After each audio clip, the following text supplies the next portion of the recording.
అడవిలో ఒక చిన్న గుడ్లగుబ ఉండేది. దాని పేరు అల్లీ.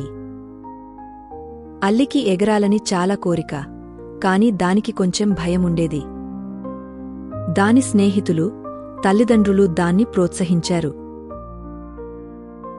ఆలీ వాళ్ల స్నేహితులని, అన్నని చూసి వాళ్లలాగా ఎగరడానికి ప్రయత్నిస్తుంది. కాని ఎగరలేక అక్కడే వేరే కొమ్మపైన పడిపోతుంది. తాను ఎలాగైనా సరే పైకి ఎగరాలని ఆలోచిస్తూ ఉంటది. ఒకరోజు పెద్దగాలి వస్తున్న సమయంలో ఆలీ మామిడి చెట్టు చివరి కొమ్మమీద కూర్చుని తనంతట తానే ధైర్యాన్ని తెచ్చుకుని ఒక్కసారిగా ఊపిరి పీల్చుకుని పైకి ఎగరడానికి ప్రయత్నిస్తుంది.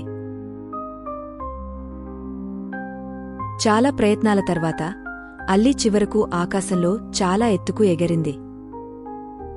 అది ఎంతో ఆనందంగా గెంతులేసింది. తన భయాన్ని జయించింది. ప్రతి ఒక్కరూ అల్లీని చూసి గర్వపడ్డారు. మనం కూడా మన బలహీనతను పోగొట్టుకుని అల్లీలాగా ధైర్యంతో ముందుకు ప్రయాణించాలి.